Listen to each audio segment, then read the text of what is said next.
are so naturally beautiful and kind. I aspire to be like you every day.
Hello and welcome to CherrySTEM number 26.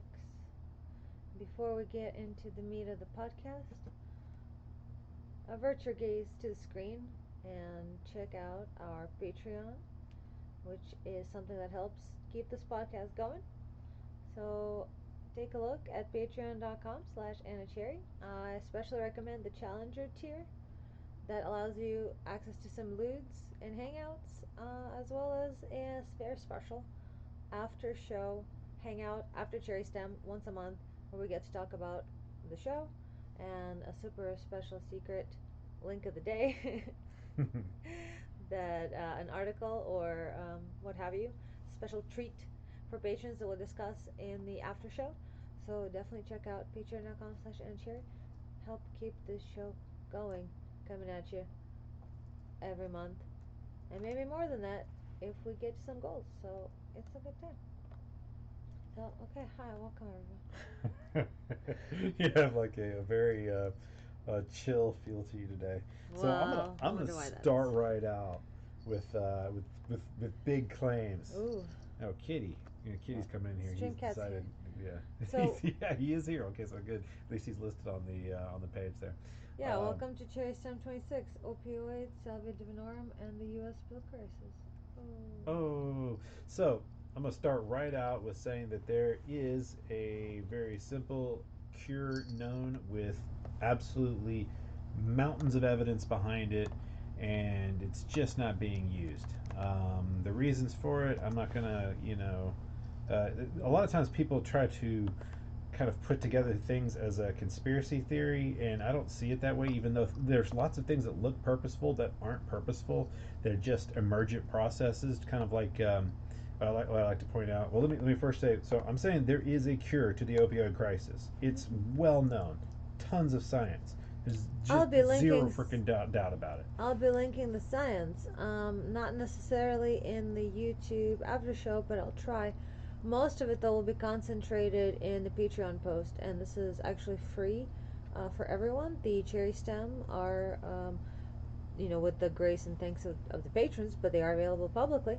So that includes the RSS link that you can get, as well as individual episodes you can download. So whenever I upload the audio, I also include a lot of links and studies and things that sort of support what we're talking about, pulled from science itself. So we'll be including a lot of that in the free public Patreon post that you can check out. So follow the page, and if you're interested in sort of more sciencey details behind a lot of these claims.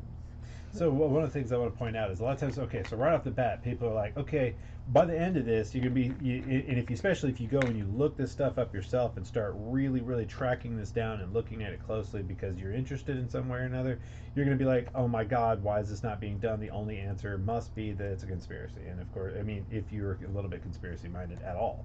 But I wanted to kind of warn off those types of thought patterns that typically happen whenever you see something that is just like there's tons of money behind this cure not being used, even though it's well understood the mechanics behind it, it's there's not really anything disputable, and so it looks like it just must be on purpose, but that's um, I think the way to look at it is that for all the different conspiracy theories that people have is when you think of the idea of compartmentalization in the military. So in the military, what you do to make sure that a plan comes together and nobody can give up the whole plan if they're captured or whatever is you make sure all the little groups that you are commanding are all doing their own small pieces of a larger plan, and then they all kind of come together into this larger thing, and none of them know what it is they're doing. They just make sure to do it, and it becomes something much bigger than it's just like the a pile of car parts does not an engine make.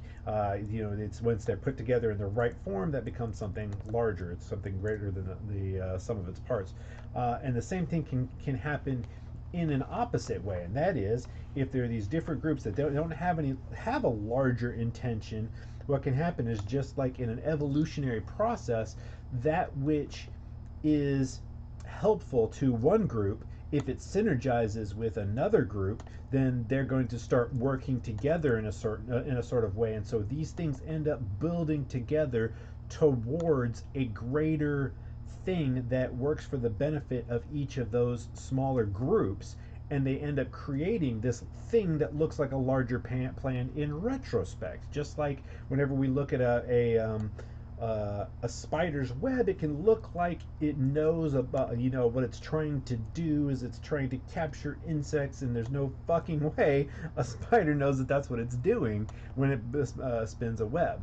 It's just these emergent processes that come together, kind of like it's like the inverted process of what's it called? What I just called a minute ago. It's not encapsulation. I don't know why that's popping into my head right now. Compartmentalization. So it's basically kind of like the inverse of compartmentalization. So I just wanted to get that across first, that it's, let's not see things as conspiracies, even when they kind of, strongly look like it. So I was going to give a little history. Like, I was interested in the mechanics of pain relief from way the fuck back, because the one thing that right off the bat, if I've had chronic pain since I had scoliosis when I was like 14, and ended up having a compression fractured vertebrae right next to a malformed vertebrae, and so like there's, along with various other things I just won't get into, but the point is that immediately what occurs to me is you can't use regular pain relief all the time, because you're just going to get resistant to it. I mean, that was something I was taught from a child. You can't use something without becoming resistant to it. So if I get even when I tried using a lot of ibuprofen, that ended up fucking up my my potassium levels. And so it's like, so the whole my whole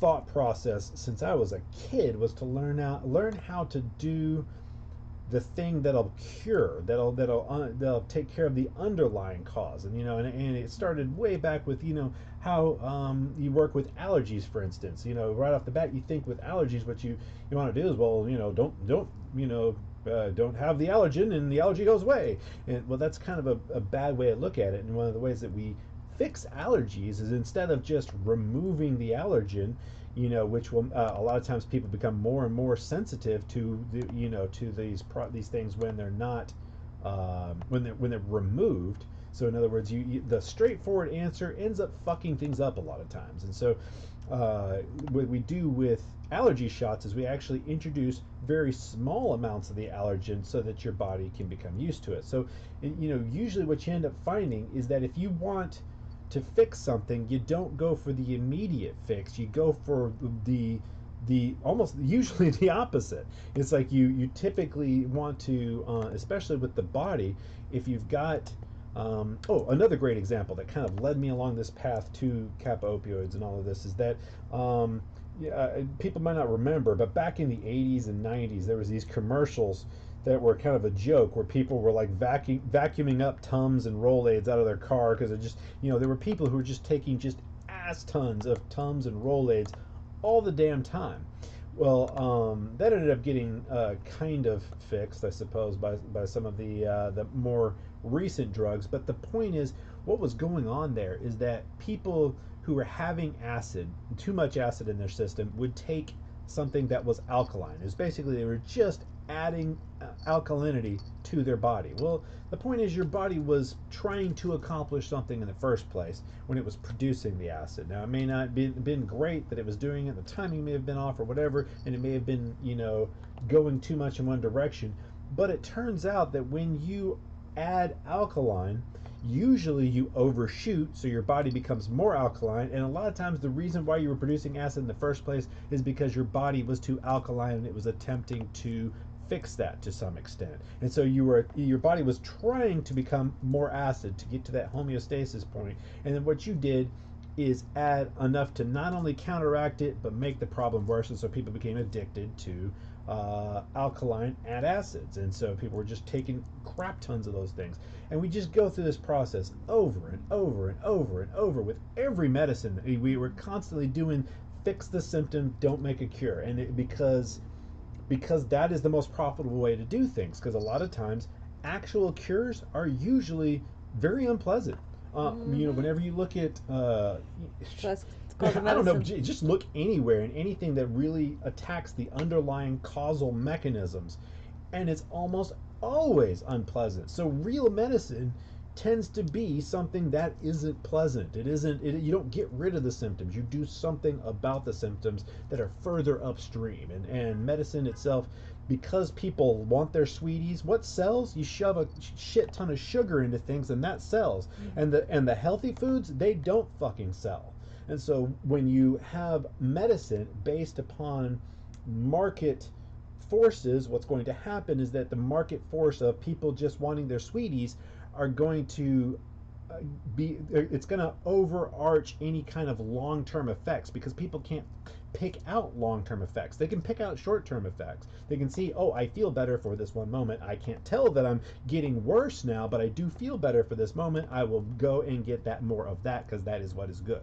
And so the in this specific case, what happens is market effects end up causing us as a group to always choose the short-term sweeties, type of solution to most of everything, instead of the longer-term harder thing, because it's just, no layman can really put in the time and effort it requires to go and see how all of these mechanisms. You're too busy with your own damn life. You're too busy trying to survive and trying to learn your own, your own profession to go in and figure out that all this shit is all fucked up. And then there was that people are doing it the wrong way. They're supposed to be doing their profession while you do your profession. But what ends up happening is their profession is rewarded for giving short-term things. So doctors. Well, first of all, let me say that doctors, when it comes to trauma surgery, things that have an immediate effect, god damn, they've got that shit on the lockdown.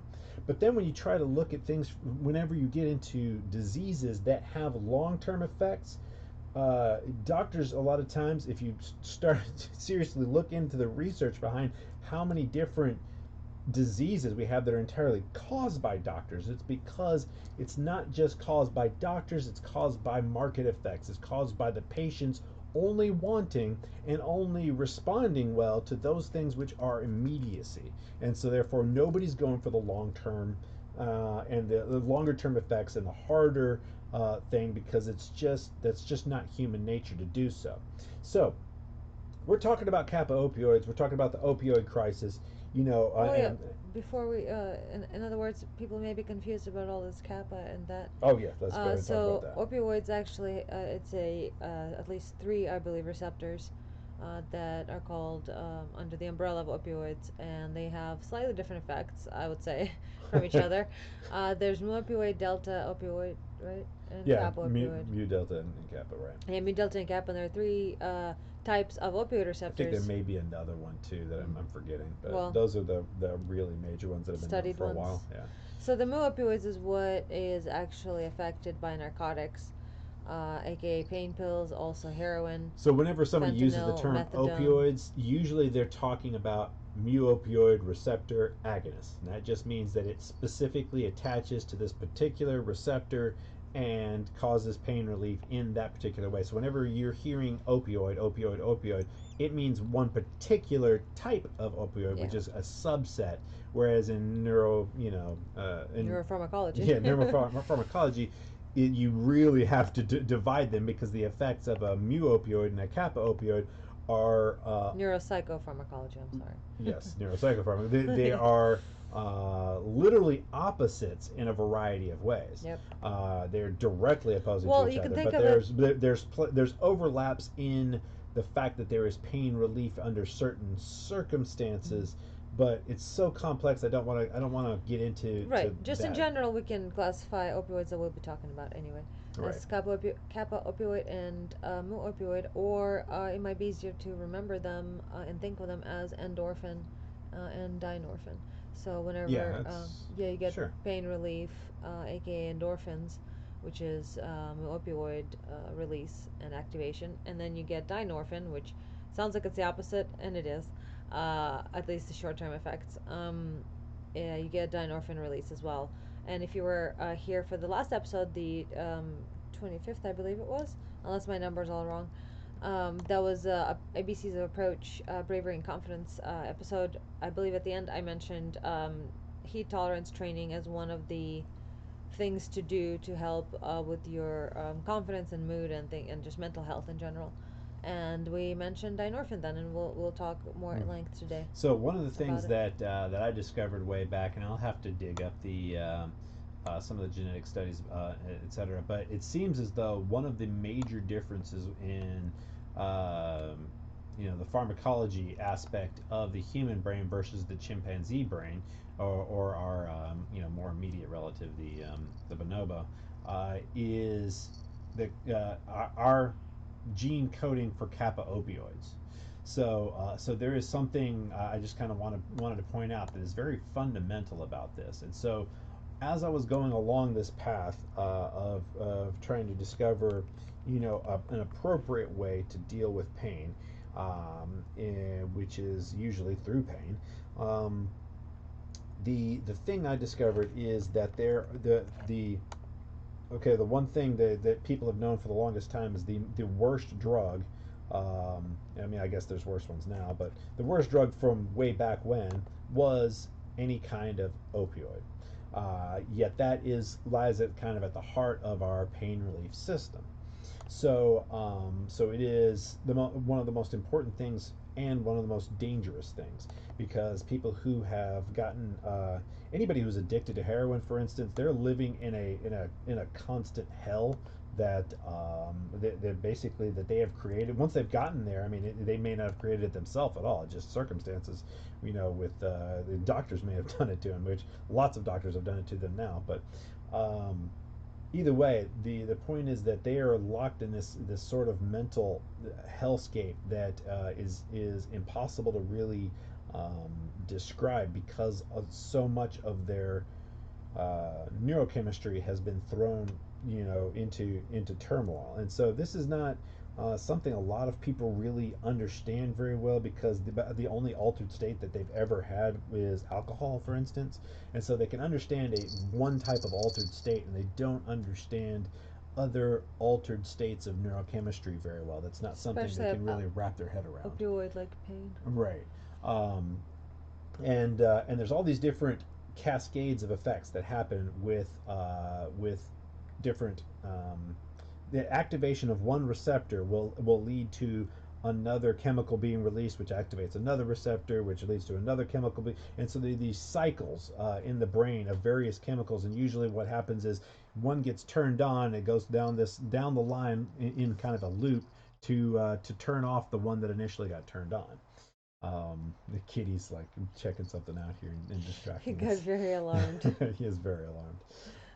He looks like a ferret. So one of the things that I discovered early on is that all over the world, all the rest of the civilized world, other than the U.S., has a cure for heroin addicts that in a single dose uh, cures them. Okay, we're talking about a extremely low return rate to the drug, and they don't even continue to need opioid therapy during the cure. So this is mind-boggling that this well-known and very studied drug, they have ibogaine clinics all over the world, and they've had a tremendous amount of success. But one of the things about an ibogaine experience is it is a hellish experience, and it can also be dangerous. If a person is not extremely well trained in the administration of ibogaine, it can kill you. And so it is one of those things where these people, they're basically at death's door anyway. A heroin addict is basically a death's door. And so a lot of these people, I mean, if any kind of extreme treatment is well within their what they would find to be not all that extreme, because they're kind of living in extremity anyway. So that got me interested. So what is it that it does? And I went and looked at the pharmacology of it, and it's like, okay, so how is it working?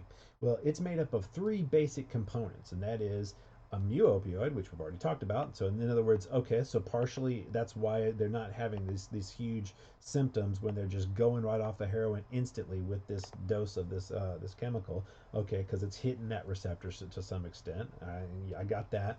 The second one is a type of serotonin. It's 5-HT2A, which is the same as is in LSD and in psilocybin and a variety of other hallucinogens. Okay, so I've seen lots of studies and a lot of information on how those things do impact addiction, but there's never been like a huge amount. I mean, there's a lot of addiction, good responses from the use of like some of the first uses of LSD. They had a lot of people who were partially cured, or like they had a tremendous amount of progress, I suppose, in their addiction that was shown in lots of different studies with LSD and various different types of addiction. So they, there was that, but it wasn't like one of these really powerful types of cures. So ibogaine was still way out ahead of LSD, and the mu opioid. Well, that's not helping them other than just making sure they don't have huge withdrawal symptoms during treatment.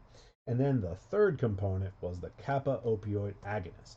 And so I was like, well, what the fuck is that? Because I'd never heard of it at the time. And once I started digging into it, I started seeing how it was related to the entire system of addiction. So, I'm gonna try to not get too technical, I suppose, but I kind of need to address some of the technical aspects of it so you really understand what's going on here. So, whenever you're dealing with a profile of addiction in the brain, there's specific changes that happen to particular areas of the brain, and that's the pitumen, man, the NACC. What's it? What's it? The caudate pitumen and the nucleus accumbens. Wow, couldn't even remember that. And in these three major areas that are kind of can be lumped into one single area, this is where we always find changes whenever we're looking at addiction, and a lot of times it's changes to the action of dopamine. So it's downstream of mu opioid use is the release of dopamine, and that release of dopamine. So let's talk about another chemical that is addictive, and how it works. So like I was saying before, there are these downstream effects. So I'm saying that mu opioid activation leads to both dopamine and serotonin, and there's these streams of effects. So let's talk about the dopamine for a second, and because it's the most closely related directly to the addiction mechanism. And all of this, by the way, goes back to so many different systems. It's hard to try to focus in on one thing, because in the brain, there's so many different ways it can branch off. So whenever we're looking at addiction, there are changes to dopamine action where the dopamine action goes up in one area, goes down in the other, and we can pretty much see that happen with cocaine or with basically any addictive drug, alcohol, etc., etc. And then what's funny is the same profile of addiction that you see, that basically, okay, so what happens when you take cocaine? So cocaine releases dopamine. Dopamine is the chemical that is of satisfaction. So when you wipe a counter, your brain squirts a little bit of dopamine to tell you it's done. And when you step over a crack, for instance, there is a tiny bit of a dopamine that kind of tells you to go. And so you see that there's these people with Parkinson's, for instance, that have problems with their dopamine, can't step over a crack sometimes, or through a doorway, or because of these problems with dopamine. So everything from that all the way up to an orgasm is part of your dopamine system. When you have an orgasm, you have a huge flood of dopamine. And here's the thing: when you do cocaine, for instance, what happens is your brain releases twice as much dopamine as an orgasm. But your body is a homeostasis system, which means it's got all these checks and balances of checking if I need more or less of this, and I'm going to bring this up and that down, and it's constantly trying to meet a middle based on what's going on. And what can occur is that whenever you have a large amount all at once of a specific neurochemical, or if it's a lot over a long period of time, so that's either acute or chronic use of a specific chemical, your body will typically get rid of the receptor that is active, in other words, that's activated by. So that means it downregulates it. So to put that in, easier to think of terms, basically it's each neuron has all of these little buttons that, the more of them that are activated at the same time or within a small period of time, they're like votes on whether or not the neuron's going to fire. and basically when you hit them with a sledgehammer, you break some of them. And that's kind of what happens with a variety of the addictive drugs is that you're just slamming the living shit out of that receptor and you have less of it. Now, right off the bat, this should make sense to you why people become addicted to mu opioids if basically what's happening is you're introducing more of this um, you're introducing more of this chemical that's going to just slam that receptor and really activate it hard, then of course what's your body going to do in response? It's going to reduce the number of those receptors, so therefore you are no longer as sensitive to that chemical. So that's part of what addiction is. There's a lack of sensitivity. Then there are all these other changes of the downstream effects as well. So another interesting thing that we found in addiction is that people who have you may have heard that there is a gene that sort of codes for alcoholism, right? That you're at higher risk of alcoholism if you have this gene. Well, what's going on with that gene is that those people actually are born with fewer of the dopamine receptors in the part of the brain where during addiction, dopamine receptors go down. So, in other words, it's like they are born with the long term effects of addiction. In other words, their brain is they are not experiencing the level of satisfaction with the world that other people are. And people who, as you're aging, by the way, as you age, you tend to start gaining some of the changes to the brain that are similar to the addicted brain, but not as intense necessarily. So, in other words, a lack of sensitivity to certain things, and it's not something you would notice because it happens over a very long period of time. But you're not as sensitive to various neurochemicals as a younger person is, and that's why a lot of times older people really aren't all that excitable, are they? Whereas younger people tend to be more emotional, more excitable, more everything because basically they're more reactive to their own chemicals circulating in their brain. Um, Let me take a drink because and take a break and see if anybody's need any questions or anything. Sure. Well, I can also mention how essentially we have already studies and evidence out there that you can use kappa opioid receptor and dynorphin as to treat addiction and as well as pain problems and by simply adding something like a kappa opioid agonist to the pain pills you Right. can So significantly reduce some of these issues because for instance fentanyl is ugh, involved in half of all overdose fatalities. And I mean, there's some pretty big numbers of how many people are prescribed opioids and how many people die from opioids. So it's pretty fentanyl was dire. one of the most horrific inventions mankind. Fentanyl is practically as bad as the the nuclear bomb being used for warfare. It's so bad. But anyway, the Just killing people. do what? So it's just killing people. Oh yeah, it's so powerful. It's so destructive. The it's amazing how well we created one of the worst chemicals. That is the worst chemical mankind has ever created. Um, so it's a super powerful opioid. If you It's completely synthetic, unlike heroin, for instance, and even morphine to some extent is derived from the poppy right. tree, which is complete, agricultural. Hmm. But fentanyl is purely synthetic. Yeah, and I think it's like 100 times as powerful. And so, like a lot of the overdose deaths that you've heard of are because somebody got a little bit of fentanyl instead of whatever else that they were normally getting. Like somehow somebody gave them fentanyl, and like I think that's how Prince died. I think there's a few others that died because of. There's a lot of people who've died because of fentanyl. Hmm. Um, so let's see. Well, speaking of aversions, that's actually what kappa opioids does. So, we talked about endorphin, something feeling good, and dynorphin is literally the Oh, opposite of that's that. what it was. And it actually creates place aversion instead of place Okay, preference, which is so So whenever your To body explain that. releases endorphins, which I think technically dynorphin is one of the endorphins, but Well, I guess the endorphin is usually associated in people's minds with that yeah, pain relief, runner's high but sort it's of. both. That's the thing. So when your body Yeah, it is is. releasing endorphins, And we mentioned that during the last yeah. Have you ever segment. asked why is it that people don't get addicted to their own pain relief if it's basically the same Or chemical and you release more of it when you're in pain? Why don't you like then get severely injuring addicted? yourself, for Right. So instance. why don't you get addicted? Because your body doesn't just release a mu opioid; it releases a kappa opioid called dynorphin. So your body The automatically endorphins. always does these two things simultaneously. And what we do is we give you just one of the two.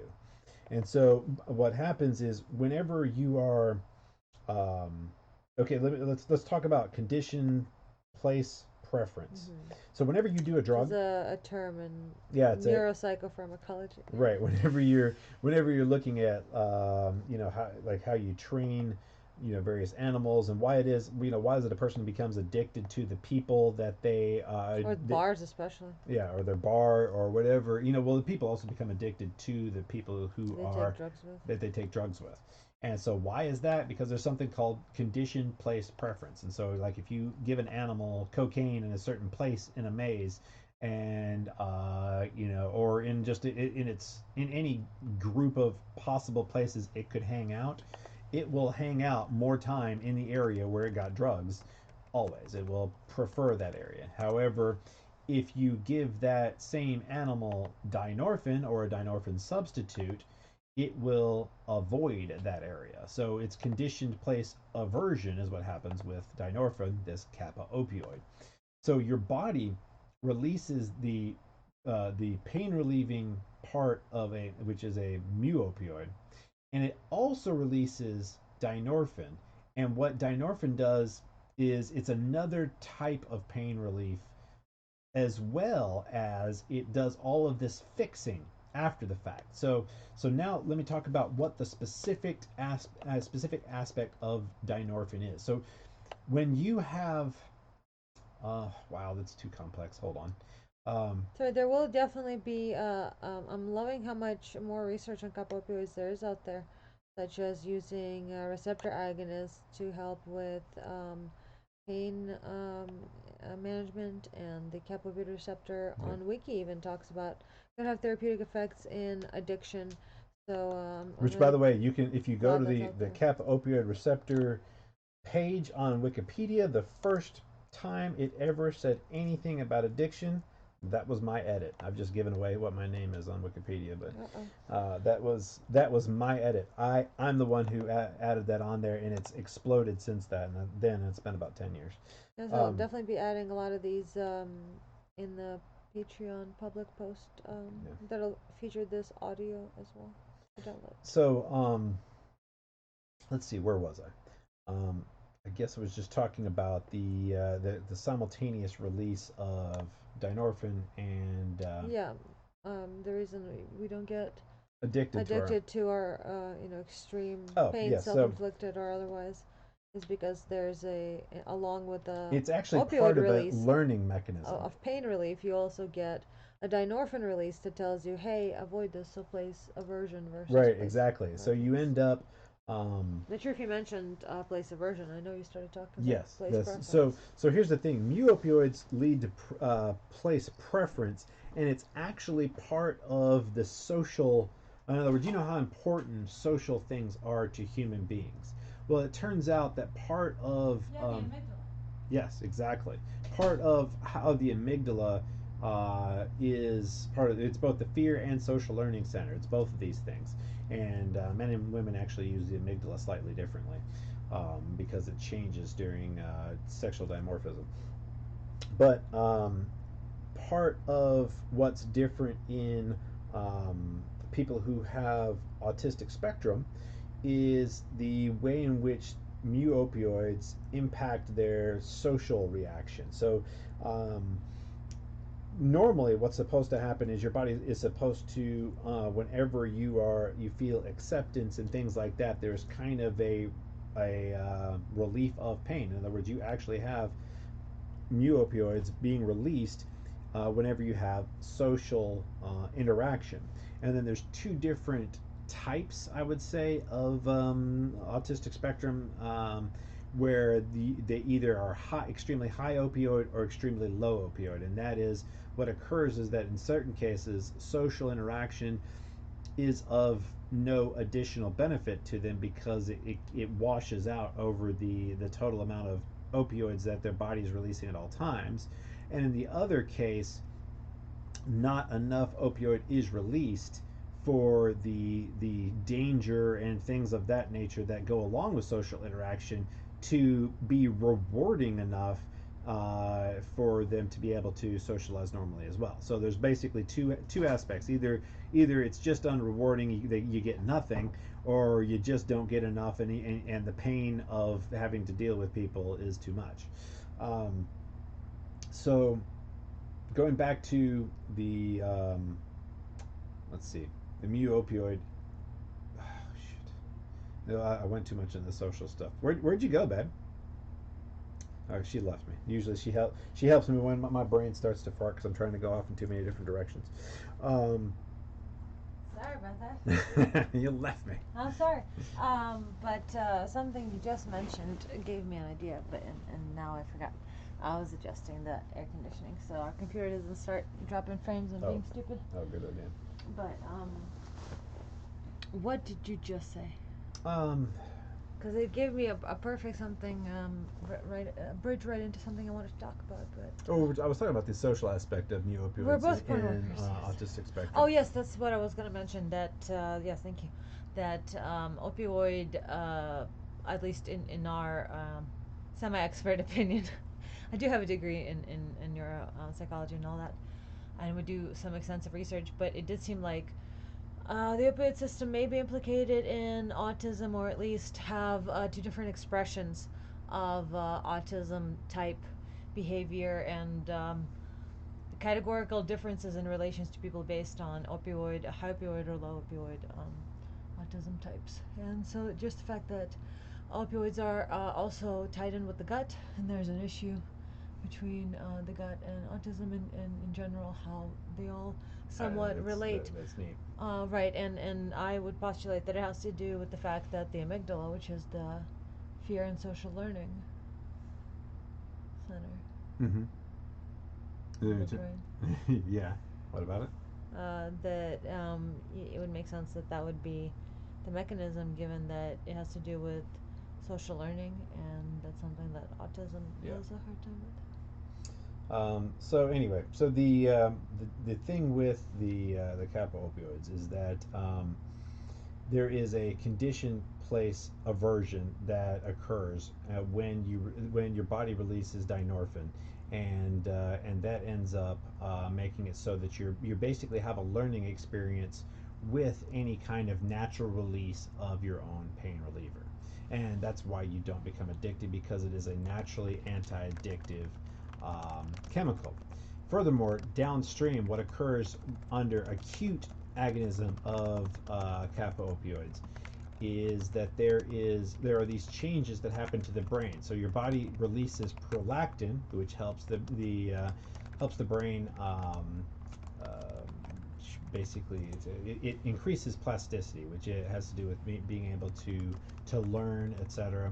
And that's one of the effects of kappa opioid agonism. The second major effect that people weren't for a long time paying much attention to, because it happens a week down the line. So like they had noticed early on that kappa opioids were they were involved in nociception, and that there was actually blocking in the spinal cord the actual signal for pain through kappa opioid agonism. But the long-term effect, a week later, of administration of a kappa opioid is exactly the opposite of the long-term effect that happens with every type of addictive drug. And that is what I was talking about, in the nucleus accumbens, the putamen, and the striatum. Well, the striatum is actually made up of some of those components. But the point is, the changes in the brain that happen with addiction over the long term is the dopamine goes up in one area and down in the other. And after a week, there's exactly the opposite effect with kappa opioids. And that means that your natural set point, so even a person who is genetically has a natural set point to have a less active dopamine system, through administration of kappa opioids, that could actually be more sensitized so that they would not be drug seeking. In other words, they would not be alcohol seeking. Because what's happening, for instance, once a person has become addicted through, like they were given pain pills in a operation, or given fentanyl or whatever, and their system's been screwed up, a lot of times what they're attempting to do, that most people don't actually understand, is not that they're not attempting to get high, they're attempting to get normal. Of course, they overshoot a lot of times because, well, there is a draw to the getting high part of it, but a lot of people, they're not just trying to get high, they're just trying to get normal. And that is also true of why there is an alcohol risk for people who have this genetic lower amount of dopamine receptors. It's called anhedonia. So in other words, their hedonic response, their pleasure response to everything, is actually lower. And so the point here is that if you're attempting to eliminate addiction, what you want to do is to have the exact opposite effect in the brain, the changes to the brain, the long-term changes, not the short-term ones, because actually in the short term, dynorphin tends to make you less sensitive to dopamine, and then it actually does this wave sort of thing. There's a lack of sensitivity, then a hypersensitivity, and then the long-term effect is different. But the point here, of course, is the long-term effect, not the short-term effect. You don't want to, like in one of the other ways that they treat addiction is by just blocking the mu opioid receptor so it can't be activated, so you can take the drug and it just won't have an effect. Well, So you're constantly in pain? basically. If you block the opioids.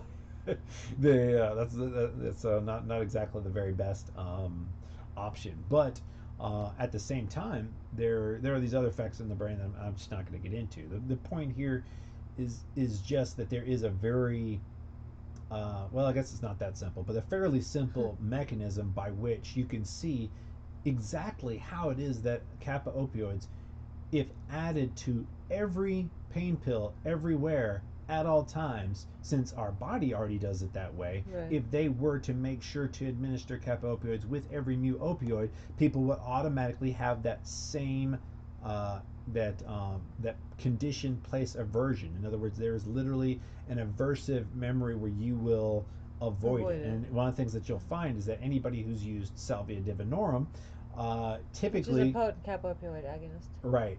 Typically, whether they had a positive or a negative, most people have an absolutely horrific event with it, but some people do have a positive experience. But regardless, they don't return to the drug. They don't continue using it because it causes you to associate it in a way that, just like you want more of an addictive drug, this is literally an anti-addictive drug, so you want it less, and the more that you use it, the more you don't want it. And that's why they tried to make it illegal when it first came out, and then nobody cared because nobody kept using it. A few people used it a few times at just massive, huge, ridiculous doses, which are completely unnecessary, of course.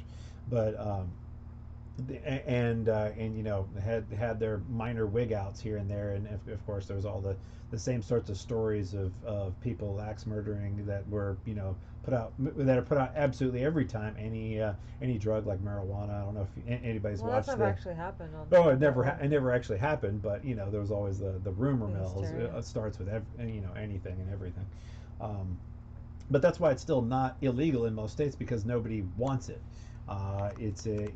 It is specifically anti-addictive, and one of the things that you'll find is if you do use it as a medicine, you will have a very, very hard time using it as a medicine, because it can be extremely unpleasant. It can be like kind of horrific by itself, and so that is part of the reason why they've not been adding it to mu opioids, because it can kind of, some people, if they're sensitive, they're very sensitive to it, because some people are going to be way more sensitive to it than others, and it can be a hallucinogen that has a very strong bell curve, and that is, in other words, it's not very hallucinogenic, it's not very hallucinogenic, then suddenly it Yep. hits this fucking point where you're Hits in you. a different reality, and that reality Yep. could be a fucking terrifying one.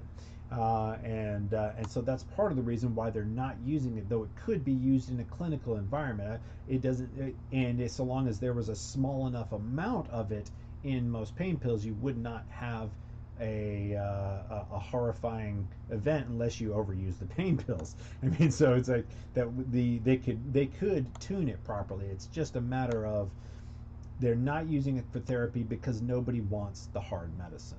And that is the major reason behind it. But she's actually found a lot of. I didn't realize they finally. This is something that I did Yeah, research it's on new. years ago, and now finally, early on they only looked at antagonizing the kappa opioid receptor, which is like, oh my god, no, stop. That's exactly the no. Antagonism is when you block the Oh, shit. receptor from being activated. But Sorry. so early on, the research in it was driving me insane because they weren't doing it right. But now they apparently there's lots of people who've finally gotten the point and are actually using kappa opioid receptor agonists as a therapeutic target. And so that is something Yeah, that I this mean. is a Cara Therapeutics website, which will be in the Patreon and a Cherry Patreon post that will be available to the public with the audio download and all the links. And it's called Cara Therapeutics, I guess is the company, and it's at slash pipeline technology slash kappa opioid receptor agonist, and they specifically isolated a particular receptor agonist called Cora CR845, whatever, and they're using it as an analgesic, anti-inflammatory, anti-itch properties. So they're actually using kappa opioids for pain management and Maybe things they've like been able that. to reduce some of the psychotropic effects. Yeah, and of course the wiki mentions the anti-addiction possibilities, as well as I found emerging role of spinal dynorphin and chronic pain. Mm-hmm.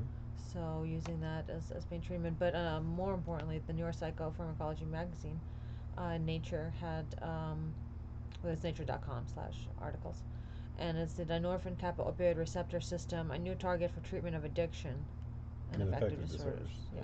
So, and So this yeah, was good. published. Over the past 10 years, it's Yeah. really started to advance.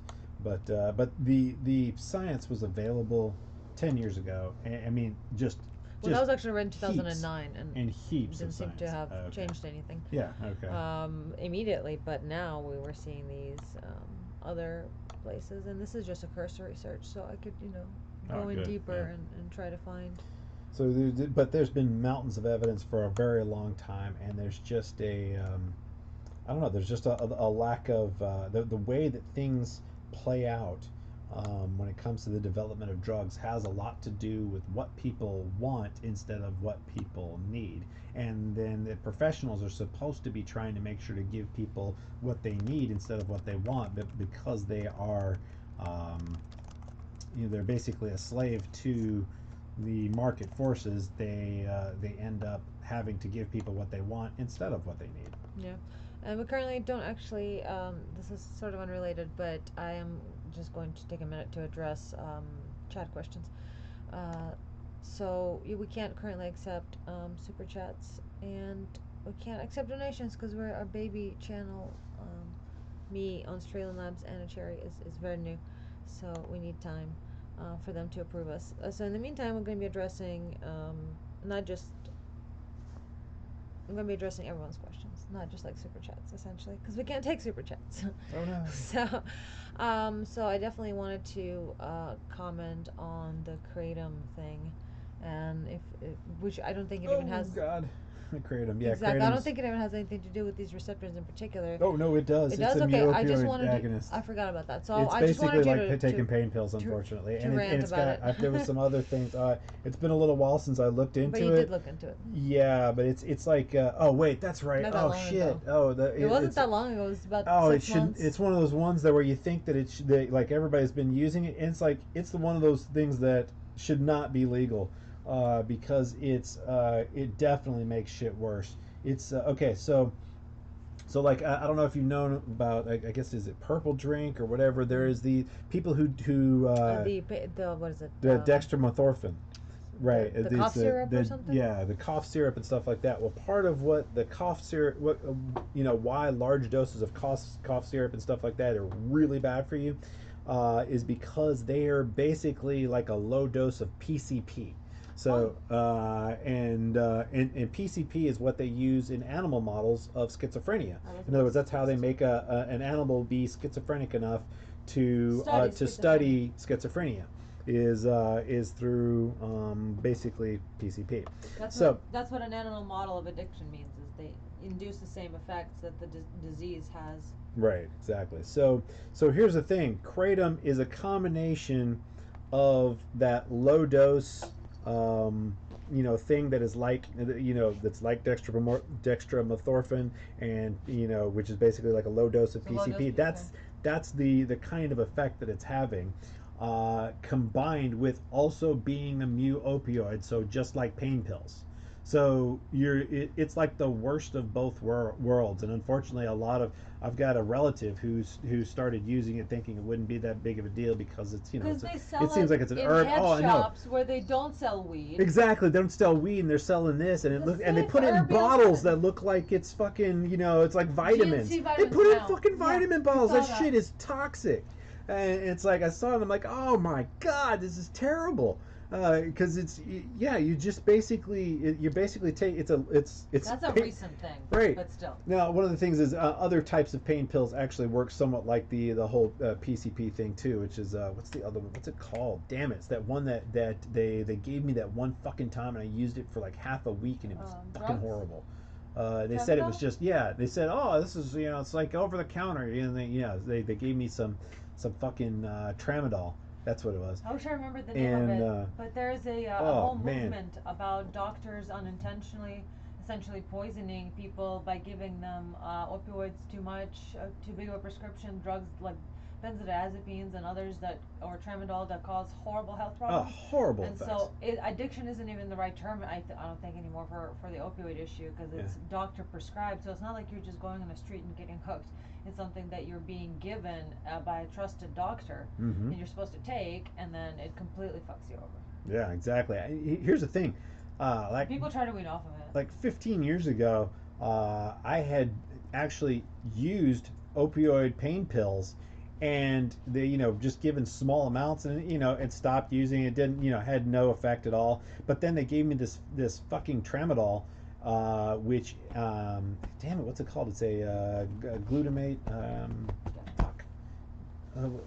What's the action of the chemical called? I can't remember it right now. It has to do with glutamate, but it's fuck.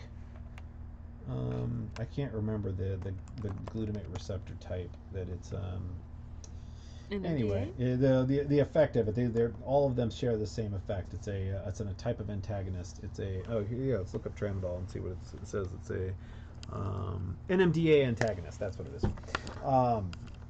So the NMDA antagonist. yeah. Oh, okay. Well, what happens is that whenever you block it up. When you antagonize a receptor, your body creates more of the receptor, and then the after effects are acute. Even more glutamate. Right. So which is with seizures. You end up with seizures. Yes, exactly. And it's NMDA. It basically. Well, it includes seizures right there. Of course, it would include seizures. Of course it does, because it's an NMDA antagonist, and the after effect of an antagonist is that you upregulate the receptor, and so of course you're going to have seizures after the fact. Yeah. So I mean, we've been talking about this for many episodes, but for newcomers and those not familiar with it. Whenever we're talking about receptors, agonism is when you activate it, so given more of whatever the receptor is, like dopamine or opioid, and antagonism is when you block it up. So we have these two major neuromodulator neuromodulators that are receptors, and it's glutamate and GABA. So when you get drunk, for instance, things relax and slow down. That's GABA, and gabapentin too. I'm sure is related to that, and that's part of how you die sometimes from alcohol and GABA related things. Is that your central nervous system actually just stops Yeah, it's functioning, stops basically breathing, all of the because everything's slowed down and depressed. right. Because it's a It's depressory neurotransmitter. Yeah, Because you and need usually things to be that way sometimes. It synapses inhibitorily. In other words, It inhibits things, yeah. It stops neurons from And then you firing. have glutamate, which is the excitatory one, which is what actually happens when people have seizures. They have excitatory activity throughout the brain that's sort of random, spontaneous, without any particular patterns or ways of accomplishing And anything. usually, remember that paper that we co-authored back when you were Yeah, in about school? cannabis. It was specifically what you find in It allows cells to modulate their own NMDA. well, yeah, exactly. That is how weed ends up helping With seizures. with seizures is through 5-HT1A causing reduced sensitivity of NMDA. So anyway, there. Which is So what serotonin. happens is with So kratom. sorry. One last thing, just real quick. The other fundamental thing to understand, other than the agonism antagonism aspect, is the fact that the brain is a homeostasis machine, and what that means is it likes to return to a balanced way of going through like loops. The brain is sort of like that, like waterfall machine, or like one of those little Asian bamboo things where it fills up with water, falls down, empties out, and it comes back up. It fills up with water. It has this like rhythm going. Yeah, it has cycles. So the brain tries to return to its natural rhythm, which could be fucked up, and you may need Well, the drugs thing to is, adjust it. that But rhythm is what allows it that does thing to try fill, to go get- up, and fall back over, and go back Exactly, and forth, and it can exactly. get stuck in one position or the other, sort of. If we're going to continue along that analogy, yeah. basically So, certain when chemical you systems can get exactly. stuck to one side or the other. And so a lot of times with SSRIs or other things, other drugs, whenever psychopharmacologists look at them, they go like, oh, well, we need to make serotonin happen more, so let's Yeah, lock up the reuptake. When Or, people have more serotonin, it seems like they're happier. When they have low serotonin, it seems like they're Right, but unhappy. they're not So under- give them more serotonin. Right. No, that's the wrong answer. They're not understand- You they're got not- it wrong. They're not getting how the brain works, in the sense that it self-monitors all the time, and it monitors for levels of things, and just like the acid and alkaline Tums thing we're talking about earlier. That's what they did initially. Yeah, with, the brain is trying to do something to return to homeostasis, to fix itself, and what it's doing may be having an adverse effect, and we go plug up the symptom instead of, and then that actually causes the problem to be worse a lot of times, because the brain reacts to it in an opposite way of what people intend. Yeah, like some of the antipsychotics, what they do is like, okay, so you have too much of this one receptor whenever you're insane, so let's block up that receptor. But the thing is, the body, the reason why it had more of that receptor is because it was trying to do something that has all these downstream effects. And so what it needed was a good hard kick to that receptor, and then it would have gotten rid of it. But what they did instead is block it up so it wouldn't be activated, so your body produces more of them. And this is what one of the types of antipsychotics that they use, how it would make people more crazy, is that it would make it would make more of the receptor be created in the body that they were blocking up in the first place. And they didn't pay any attention to the fact that, of course, taking this chemical would literally make you worse. They just saw, oh, having this receptor activated makes you fucking crazy. Okay, let's block it up. Oh, now we're gonna have to increase the dose, and suddenly you go off of it for one reason or another, and you fucking shoot yourself in the head. Yeah. It's like, and they just keep doing that over and over and over in health, just like with the Tums, and the Rolaids and all of that. They give you what you need immediately instead of what you need more long term, because the long term answer is less pleasant.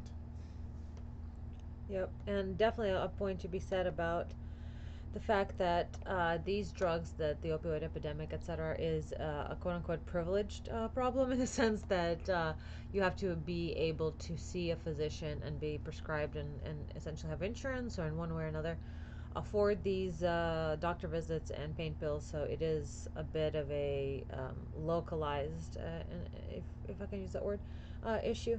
And in fact, one of the articles we'll be looking at, the main one, with patrons in the patron only after show chat, is it's actually in CBI, which is a peer reviewed medical, like science, medical, etc. database.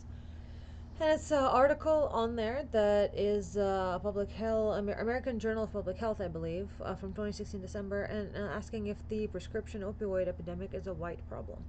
So that should be an interesting read.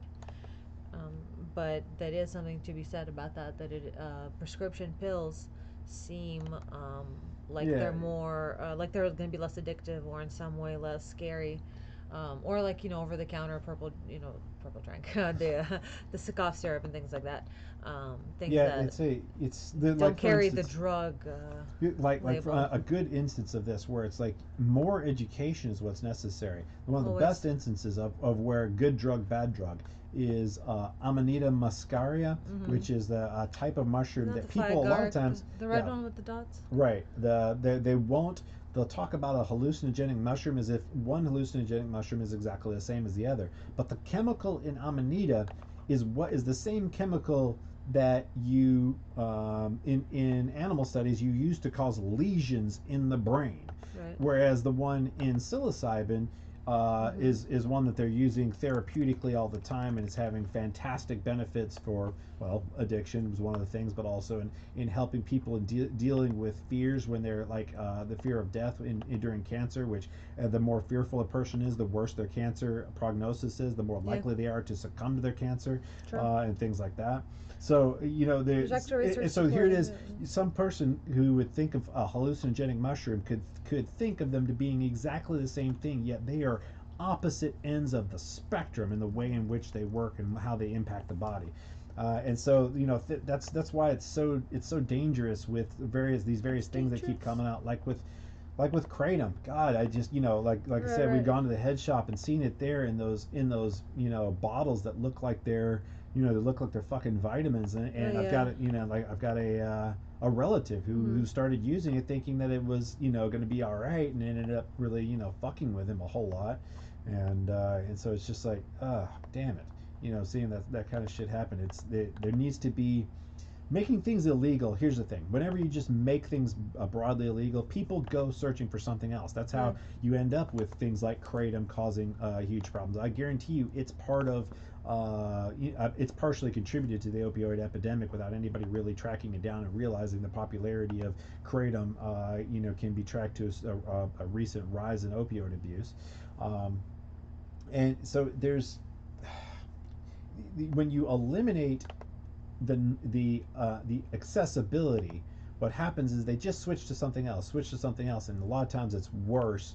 And when instead what you need is for people to understand more, for there to be education programs where people understand this is how it's affecting your body, this is what's going on, this is how it's hurting you, this is why it's hurting you, because all that we were given back from like the 90s was drugs are bad, okay, all of them we give you all this. If a doctor hands them to you, they're completely fine, they're the greatest thing ever, no harm at all. But if you don't get them from a doctor, then they're evil and terrible and you'll die instantly. And so it's like, so marijuana was we're all told that marijuana would make us flip out and kill everybody and lose our minds and whatever the fuck.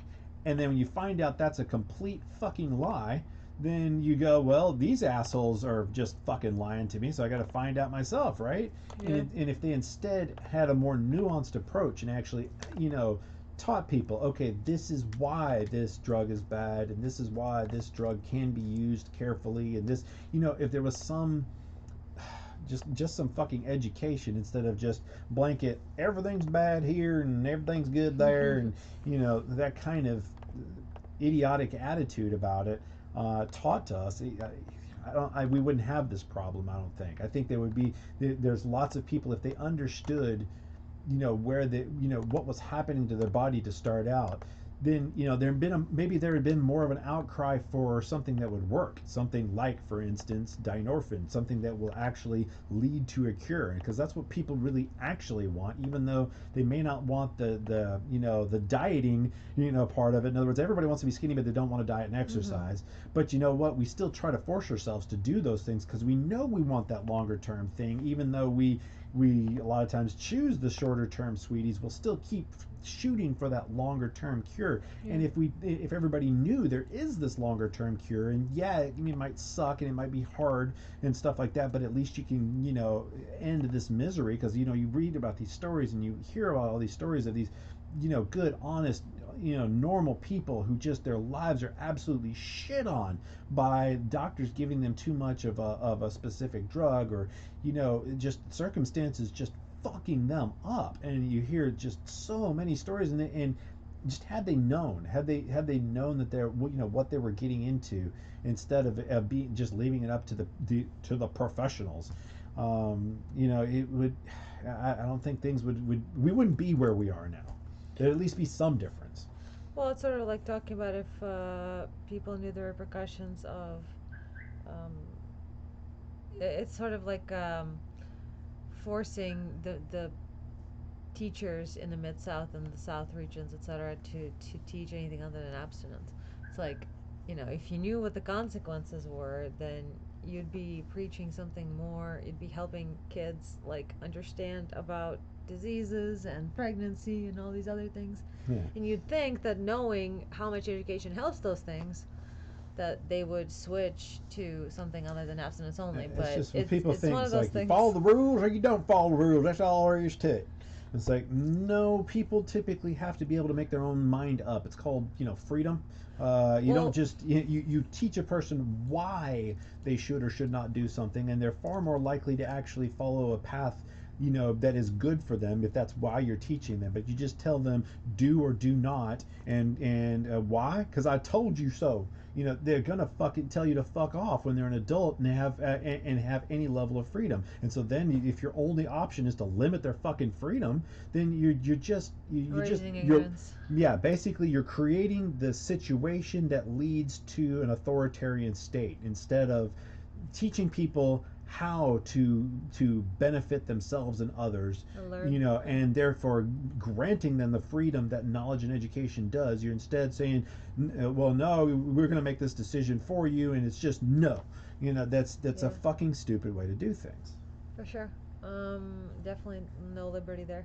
And the other thing about following the rules, etc., they're not taking into account the fact that some knowledge you actually can't get, such as knowing who your doctor is getting kickbacks from, and vacations and lunches and all sorts of freebies and monetary gains in terms of pharmacological sponsors. And so a lot of times you And those have. doctors, even if they're not direct kickbacks, human beings are human beings, and a doctor who's constantly told, well, this is just as good as that, and that's just as good as that, and he's just flooded with all this advertising And they don't do telling him any this is research okay, on their that's own. okay, and he's trying to just do his job. He got his education 20 years ago, and and so now he's just doing his job, and there's all this flood of information coming at him, and so of course he's gonna gravitate towards us. Well, I mean, I might as well use this if it's just as good as that, and it's the newest technology, so it must be fine, right? And supposedly the being fed FDA to is doing them. its job, right? And so I should be able to rely on the FDA to Except it's and, a revolving door between pharmaceutical companies and the FDA. right. And so there's all these failure points that they're not aware of, and they're not really necessarily responsible for all those fucking failure No, but points. they're There's a responsible larger for keeping up with to a science. limited extent. Yeah, I mean, But there's yeah, the thing. if they They wanna be are superb at culpable, their but job. they are culpable. But how much responsibility do you have to Right, put right. on a person who's supposed to be able to rely on the systems that are set up there? They're supposed to be able to rely on the FDA to keep from having drug companies give them promote drugs to them that are actually going to hurt people. They're supposed to be able to rely on their education, that's with a little bit of keeping up with the times, that they're not going to have to just dig in crazy deep to separate truth from falsehood, in this sea of promotion being shoved in their face. I mean, there's certain things that are kind of, we're asking a little too much to ask that all the doctors sacrifice themselves and say, no, I'm going to give you this medicine that's going to really suck and you're going to hate me for it, and you'll probably go to some other doctor because it's not going to immediately have an effect, and the other doctor will give you something to make you feel immediately better. And can we ask them to do that? And so it's not a really simple problem to fix. True. But except at a kind of a larger level, there are certain things that we can do, and there's a lot that that I don't have the fucking answer to. Well done. Yeah, I definitely agree with that. But at the same time, we do need to put stronger pressure on having unfettered capitalism be involved with pharmaceuticals, people's health, just health in general, because you're able to have these doctors be under a constant avalanche of sponsored, big corporate, big business, completely unsafe for the long term drugs be pushed onto the doctors, which then prescribe them left and right to where they're getting everyone addicted on opioids, addicted on SSRIs, and it's just a fucking runaway train. Yeah, and they don't even know, like, for instance, they don't know why SSRIs work. I think I know, and I think based on some literature that I read through, what's occurring is that through so if we talk about the whole agonism thing. Remember we were talking about that certain receptors are associated with being crazy and stuff like that. Well, let's talk about SSRIs for a second, because here's the thing: downstream of mu opioids is serotonin. In other words, your body releases serotonin in response to mu opioid agonism. So there is this direct connection between those. And when it comes to depression or craziness or any of that sort of emotional shit, it's very much related to serotonin.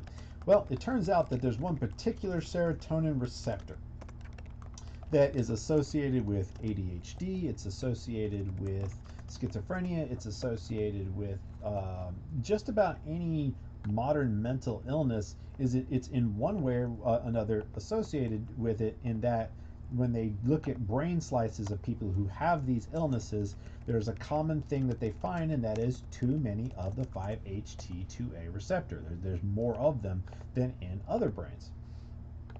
So basically, whenever you are experiencing various emotions, what you have is a symphony of all of these different receptors. Like the 5-HT2A is a receptor subtype. In other words, it is a receptor that reacts to the ligand serotonin, or ligand. I never know how to pronounce that. Yeah. So it basically attaches to the serotonin, or the serotonin attaches to it, I guess, and that shit. What was I getting at here? The point is that the 5-HT2A is the receptor that is also what is agonized by hallucinogens. And so why I wanted to talk about this, that's right. I was talking about the symphony. So basically, you have all these receptor. Why SSRIs work? You have all these receptor densities of these various receptor subtypes that kind of make up your emotional landscape. In other words, as you're releasing these various chemicals, they're all they're kind of your highs and lows and all of that sort of thing. But I think what almost certainly occurs is so you've got all these different receptor types, and they all attach to serotonin. And so what SSRIs do, it's a selective serotonin reuptake inhibitor, and what that means is that basically whenever you release serotonin, normally the cell that's passing the message on to the next cell will take that serotonin back up and reuse it. Well, a reuptake inhibitor makes it stay in the area between the cells that is the signal. So basically it makes the signal last longer and happen more. So it's basically the same as taking a large dose of serotonin. That's what an SSRI is like to your brain. But here's the thing. So what happens in response to acute agonism is downregulation. So you end up with less of that receptor. But sometimes some receptors, as one is activated, it upregulates another, and that can happen between the subtypes of a given receptor. So I believe probably what is occurring in with the use of SSRIs and why it does have some level of success is that when you flood the synapse with serotonin, it's basically acutely agonizing all the different types of receptors. So what was a symphony of all with all these subtle notes and things like that ends up being this one monotone brrr, until basically you kind of zero them all out at the middle. So in other words, they're all trying to upregulate each other and adjust down and up, and it ends up basically because there's just so much serotonin that all the receptors are being agonized by, that you end up kind of with this balance that is somewhat monotone. So therefore I could see how that might lead to some level of stability. That because your symphony can become a cacophony. In other words, when all of those different receptors start getting out of balance with each other, one of the instruments playing loudly and on its own timing and shit like that, what was a symphony of your mental processes, gets all fucked up. Well, you can kind of bring it back to balance if there's only just one note going in the symphony and it's really fucking loud. And I think that's when you look at the way that people end up experiencing the effects of SSRIs, a lot of times one of the things they talk about is feeling very monotone after the fact, and zombie-like. And then, of course, going off of them, if you've got huge amounts of serotonin going, and therefore your brain is trying to downregulate these receptors, I would assume that they're not capable of, upregulating back to a more normal level in any short period of time. So that's why you get SSRI cessation syndrome. That is, when you go off of SSRIs, you instantly basically have just huge problems if you go off of them too quickly. Huge withdrawal. And I think that's because, of course, there is the subsequent downregulation. In other words, these are the mechanics as we know them, and so there's really no reason not to see it in this way. It's just nobody has really elucidated this effect directly. It's all the mechanics point to this being the effect, yet there's not been a particular study that has specifically said what I am saying. It's just, I don't know, anybody who knows how these things work would basically say, yeah, okay, that makes sense. Now we need to test it to see if it actually is exactly as we think it would be. Well, the thing is, from what I understand, SSRIs are a bit sort of like taking pain pills. When you have pain, it's not necessarily that it makes the pain go away, it just makes you care less about it. So if, what I understand, that's the same for SSRIs, where yeah, you're still going to be depressed about those issues. You're just going to be less upset about the fact that you're depressed. And you're Yeah. going to be able to carry on easier in that sense. Yeah, that's one of the things where it's like you can't do everything through pharmacology. People have looked at that. Well, nutrition's such a huge part sometimes. Well, and it's not just that; it's also what's going on in your head. Yeah. I mean, Cognitive behavioral therapy. yeah, exactly. It has to be the chemicals, just like the you kind of have this response that goes from neuron to release of chemical to activation of neuron to release of chemical, and it goes back and forth between those. And there's kind of the same sort of thing where your thoughts are what causes the strengthening of the what's called long-term potentiation, which is the formation of memories, which is a strengthening of the connections between different neurons. And so the more you have certain thoughts, the more likely you are to have certain thoughts, because the stronger the connection, the more the more chemical that can be released, the more likely it will cause the firing of a given neuron. And so there is this there is definitely a thought process that is part of any kind of problem that you have, and any kind of cure would have to also be focused on how it is that you're managing your mental environment.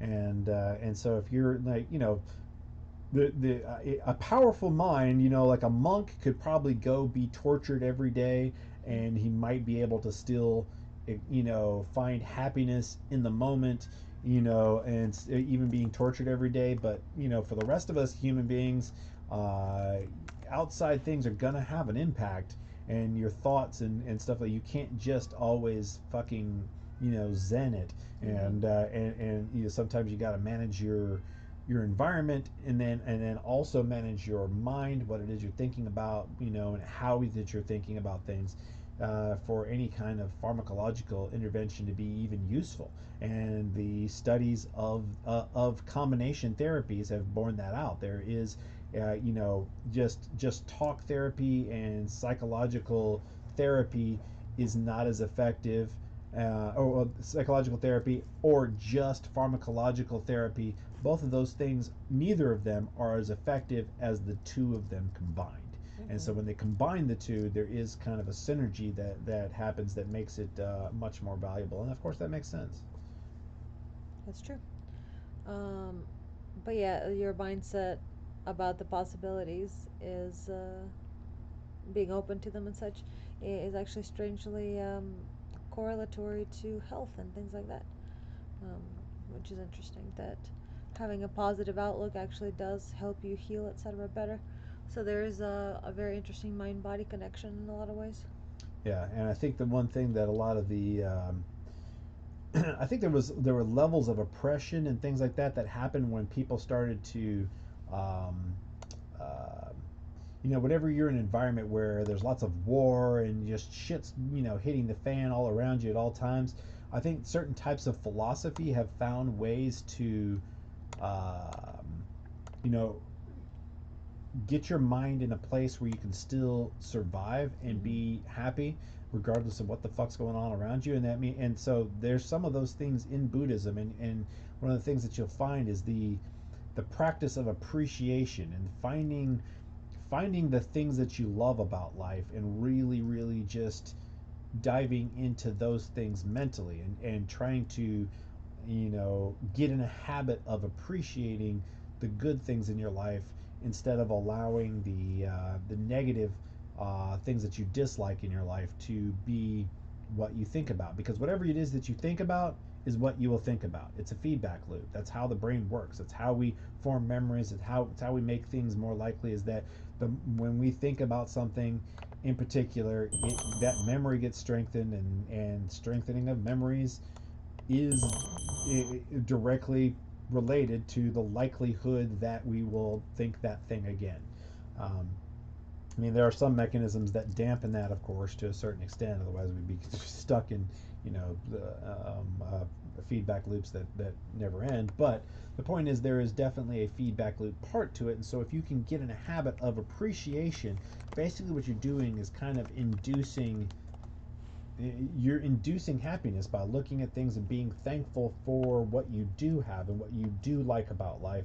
And if that becomes a habit, then those things occur to you more frequently.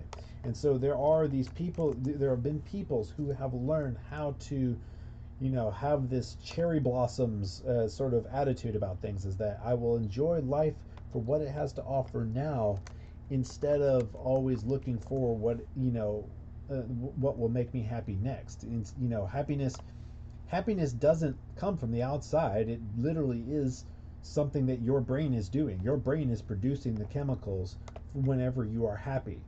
That you think of this external thing, but or of course if you're taking drugs, that's coming from the outside. But the point is that other times that you're not taking drugs, your happiness is entirely because of the chemicals that you produced in your brain. So you can basically farm your brain for happiness. You can get it in a habit of happiness. You can get it, and once it starts that habit, you can maintain the habit, and you can cultivate mental habits that tend to avoid negativity and defeatism and all of those things, and instead look to what you love about life. And there's kind of a like one of the things I like is for anybody who's dealing with issues, is that goes along with that cherry blossom sort of, it's here, I'll enjoy it, sort of philosophy is the this too shall pass, and it was like the little story.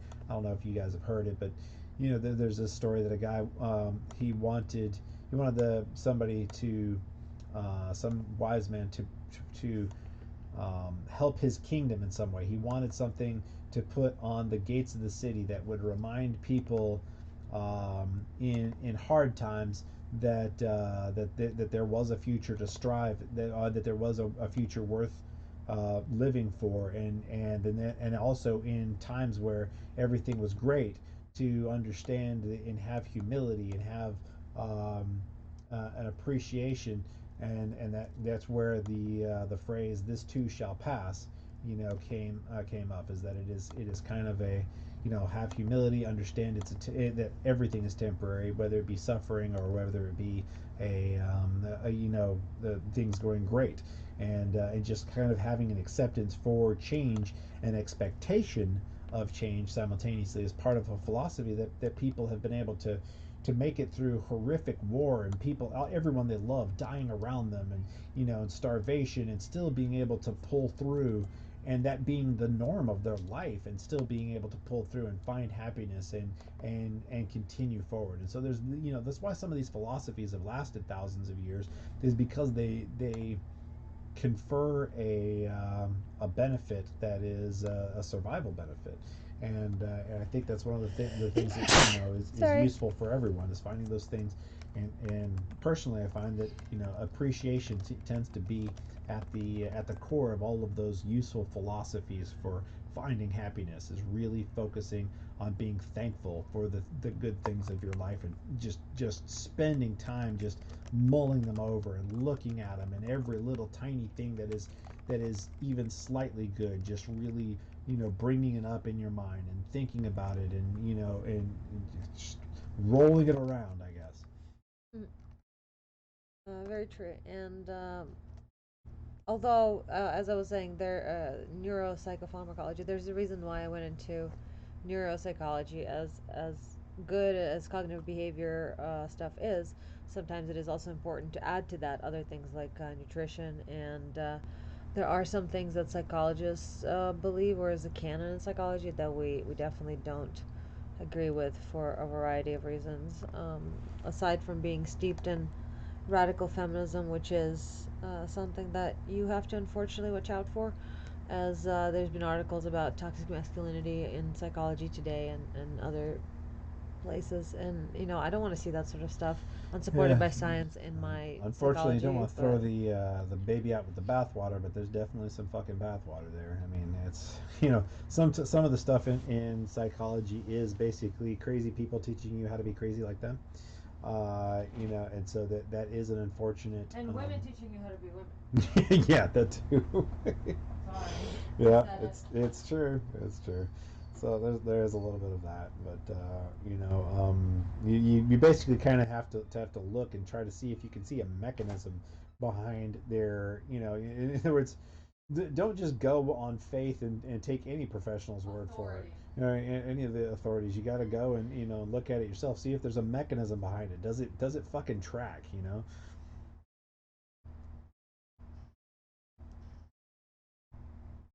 See some of the questions here. Let's look. Yeah, address some chat questions. Yeah, let's see. Okay. Sudden deceleration syndrome. That was a good one. Yeah, yeah.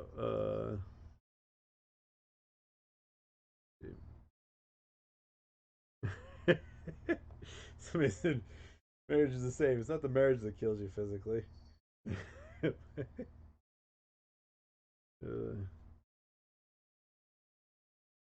Yeah, yeah. So Derek brings up, he says, if you look into German concentration camp survivors, and you start looking at what they went through, the horror that they went through, you get a renewed energy to live, and an appreciation for what you do have. And that's the thing, is that's the one thing that comes down to, that's how you survive, and it's not just a survival thing. It ends up being a joy thing. It's if you want to have a life that is richer and more enjoyable, just period. There's certain strategies that people have developed in going through horrific things.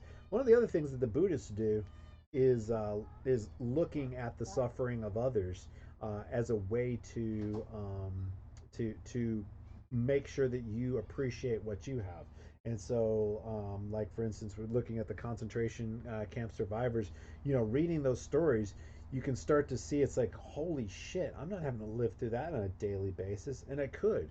Or one of the things now that there's you want to bring it really close to home now that America has more incarcerated people per capita and more people, than any country on the earth. There's a damn good chance that something could just fucking go wrong in the wrong situation. Your ass could end up in jail, and man, there is some suffering to be had in modern American jails now with how much that's been monetized. They're making a fucking killing in the prison industrial complex now. There's so much money in prisons, man. That's the new big business. And so yeah, you want to look into to how fucking crazy you can get, and how being locked in a cage with a bunch of violent, crazy people who are becoming more violent and crazy by the day because they're locked in a fucking cage, and see what that fucking does to your head. And look at And how that can how happen you to just normal people because you the get in there prison experiments, accidentally for through instance. some weird thing, and then because you have to defend yourself, now you're in there for good, and you keep having to defend yourself, and then well, that lands you in jail for longer, and it's there's definitely some things you can look to and say to yourself, man, I am so fucking happy that I am not going through that shit. It's like there's always a way you could see things getting even fucking worse. And when you start It's like really, space. really, really, Things could yes, get worse. yes, I was going to say things could always get worse in space. When you really, really start seeing the realism, the real, that it could fucking get worse for you, and it could get a hell of a lot worse for you. You start to go, huh, I don't have that going on right now. I don't have, this thing going on. Go look at some fucking horrific diseases. Go look at some, there's a lot of different things you can look at and be going, and suddenly you're like, damn, man, I don't have that. I don't got that. Uh, you I know, think that's why people get off on that like horribly trashy in moral ways, reality, which is totally scripted most of the time, TV, because it's sort of a pity watch where it's like, well, at least I don't have it as bad as that, like Honey Boo Boo and all the other like poverty porn and other yeah, I think that's part of it. exploitations. There is part of it. It's like, well, at least I'm not that bad off. I feel a lot better about my life now. Right. Uh, you Like know, hoarders and shows like that, I think they yeah. make people feel Well, better that's about themselves. yeah, exactly. Feeling better about themselves in a little more sinister way, but Yeah, yeah, for sure. But I'm just saying, like, there's a lot to be said for that mentality and way of being that people have. Don't believe that. It's there's always time to start over, man. There's a lot of stories. Go look up some stories of some people who got their big break at 65 years old and shit. There's tons of stories of people, suddenly their life just turning on a dime when most people would think that that's, oh, it's time to go fucking die. Most people are dead by this age. Why am I even trying? If you get into that sort of thinking, it'll that is a self-fulfilling prophecy. When you don't believe there's opportunities, you don't recognize opportunities as opportunities. You think they're bullshit, so therefore you don't take advantage of opportunities. So yeah, so thinking that you're too old, just don't make it a self-fulfilling prophecy. There's always hope for something more. There's always a reason to love life. My mom and all the Russians were doing the Greek festival dancing and all that. And then mom was like, oh man, we're like getting old now. Because they're like over 50. She is anyway. And the other women are even older. And I was like, well, we gotta stop this because we're too old and we just look ridiculous. And was having this like self doubt. But then she saw some 80 something year old woman doing like gymnastics, and she was like, never mind. we're we're still young. We can keep doing this. Yeah. Well, there's legacies in a variety of ways that you can leave them. And Just Matt. your very existence changes the way the world. Um, Yeah. it leaves a mark in the world. And Because to if you didn't exist, things would have ended in different ways. Addressing chat further, I don't know. Is chat like, is that something that's absolutely everybody is reading, or I don't No, even know how chat works. not at Oh, the okay. moment. So there's Well, I this. mean, people who are here on YouTube, yeah, but Yeah. in the end, Oh after yeah, people yeah. are listening to No, it, they'll okay. only see So this. somebody was saying that a life without family is not worth living. But the thing is, people constantly lose their families. That happens all the time. And one of the worst ways to lose your family is by them abandoning you, and that happens very frequently. When they're still there, instead of them just dying, they're there, and they just treat you like dirt, look down on you, or whatever the fuck. And that happens all the goddamn time, and it is fucking horrific. It is Forget the really sound. really difficult. But the thing is, people also build new families with new friends, and you can have a sense of family with new people, and one of the things that happens is we kind of get this view of life like it's only this one way, and it's only these certain people, and and I couldn't really go out and meet new people. And it's like, man, there are millions of fucking people out there, millions. Whenever you think that you have met all the people you're going to meet that are like you or whatever, it's just bullshit. We always There's get that feeling. billions of people out Yeah, there. there are literally billions of people. You could be meeting a person every couple of seconds, and you'd never meet them all. I do And agree, get so, out of the U.S., but other yeah.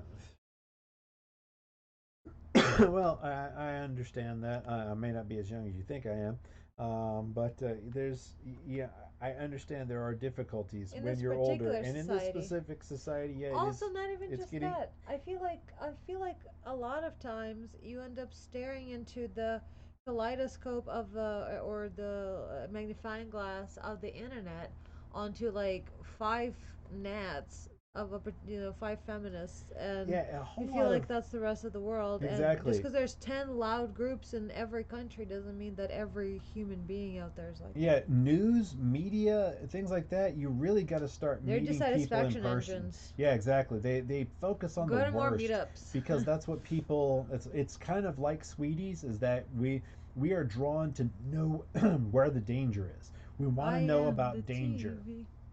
Yes, exactly. Tragedy And so fuels what me. sells? What's going to grab your attention? Well, trying to figure out what's dangerous, what's wrong, what do I need to look out for? That's what gets people's attention. And so that's what sells, and so that's what's on TV, that's what's on the internet. That's what becomes popular, that's what's shoved in your face, and that's not reality. That is a subsection of reality. It's an amplified voice that is a reflection of our own concern for safety, our own desire for safety, and things like that. And it ends up, our desire for safety ends up making us focused on those things that are horrific, and then that makes it where people feed us those things which are horrific. And so there's a level of getting out into the world, and you end up finding that the world just isn't the way that we see in news, the way that people even talk about it, because everybody has these false viewpoints of what reality is like being fed to them, and so they repeat it back, and everybody ends up believing these ideas about the world that just aren't a real reflection of what's going on in the world. It's a subsection. It's not an accurate reflection, and we get these bad ideas, and we all share them with each other, and we all say this is the truth, and it becomes almost like a religious, belief that we're all passing around, and it has nothing to fucking do with reality. It's just what we believe about reality. That's where all of these various, folk psychology things that we, later on we realize how fucking stupid they are, but they got that way because everybody believed it, because it seemed right, because of just we started believing some dumb shit together. And so it's getting out and meeting people, and just going and providing, go out and smile at fucking people, and just go and just give a bunch of, some people, they're not going to give a shit, some people are going to look at you like, what the fuck's wrong with you, but a lot of people are going to appreciate it and reflect that back at you. And whenever you just start having a habit of good interactions with people, you can start to see the world in a different way.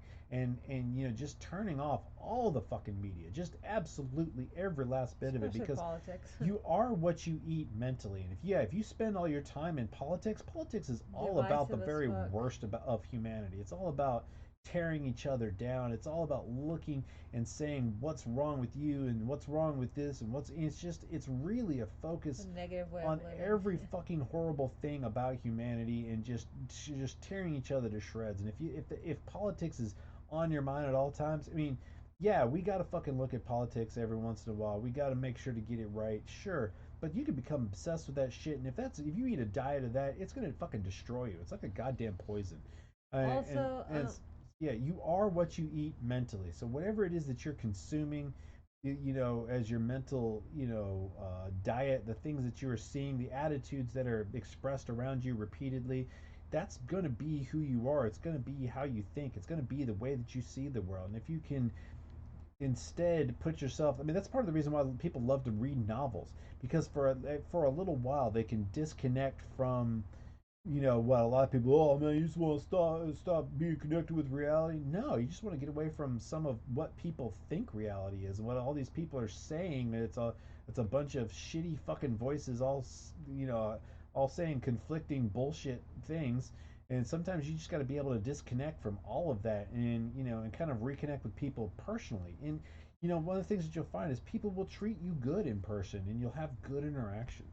and let me just real talk, unpopular opinion, but connections aren't all that real. A lot of people, most everyone, they sort of fake a lot of them for Facebook, etc.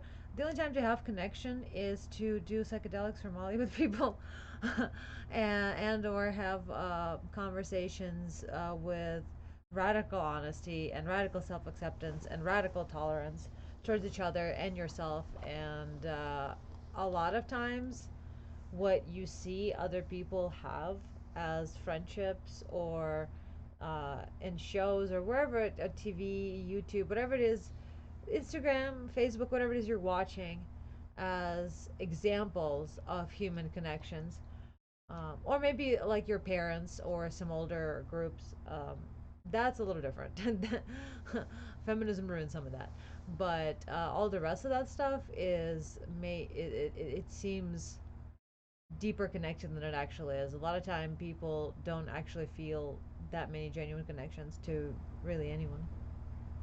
Yeah, and Real talk. also saying, I don't know what I'm talking about. I'm not in politics. I'm talking about the politics that you get through the TV. I'm not talking about like local politics. I'm sure once again, you're dealing with people in person. It's going to be a radically different thing with local politics instead of the politics as you get through media on TV and all of that sort of thing. Sure. Those are two very different Especially things. when we talk about YouTube, where you have feminists, just like feminists see what is MRAs or what have you, and they exaggerate something, or make it up to be not even as bad as it was. Sometimes you sort of have that with feminism, not as much, of course, but the constant zooming in to just the worst of the worst, the most vocal, horrendous minority makes you feel like that's everywhere all the time, but it really isn't.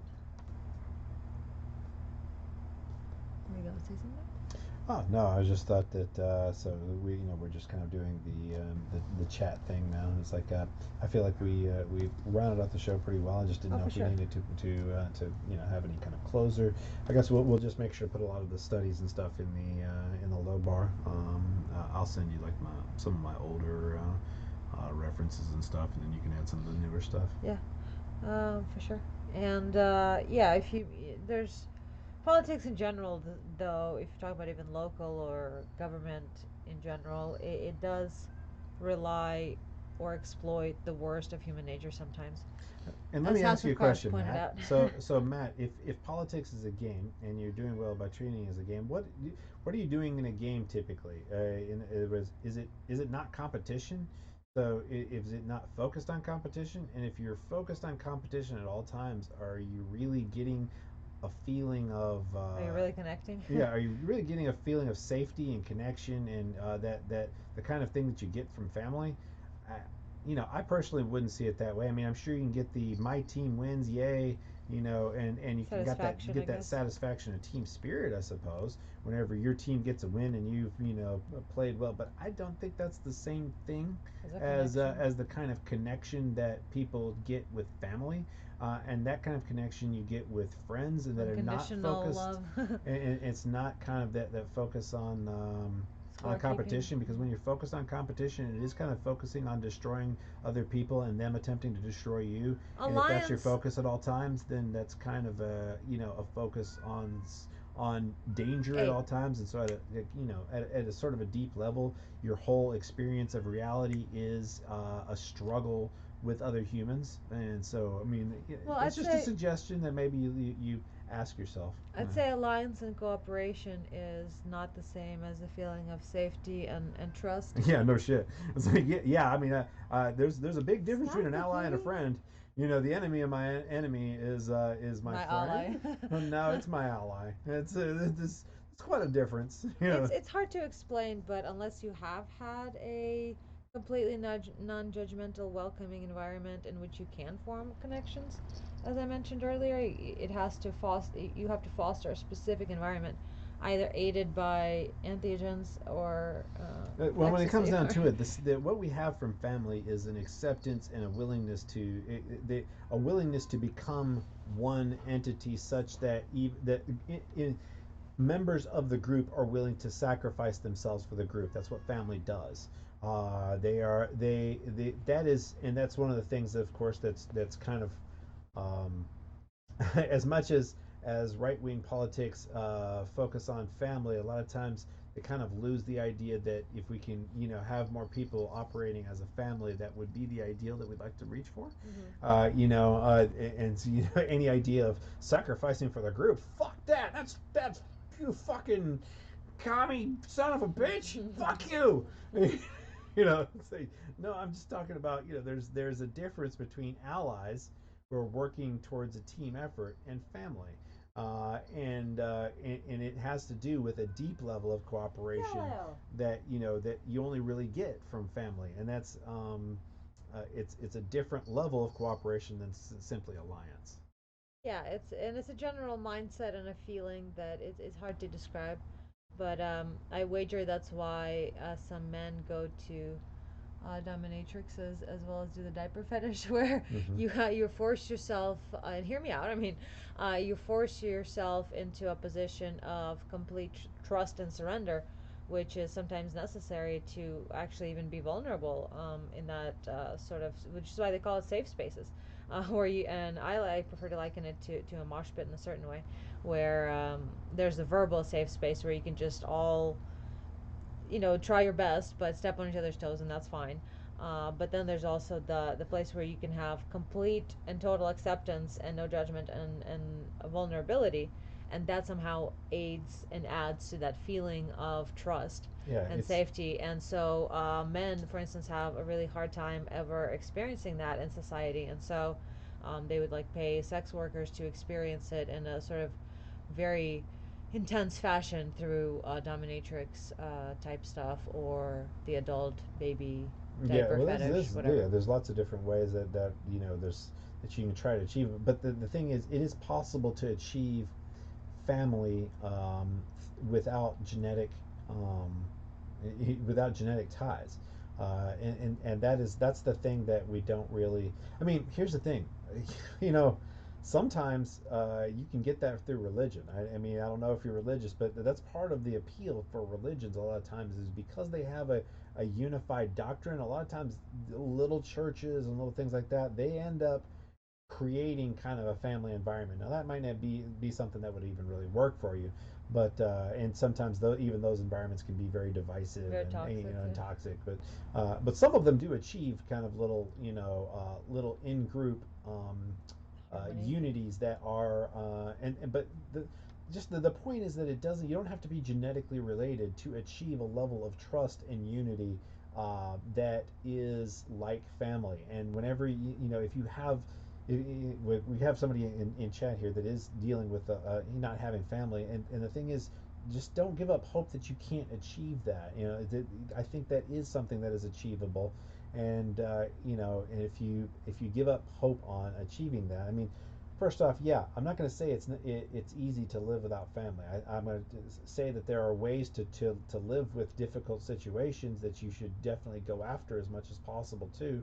But and I'm not going to uh, I'm not going to say it's easy to live without family. I actually come from a background of having a big family and then having a lot of separation from them, and so I understand exactly how bad it can get.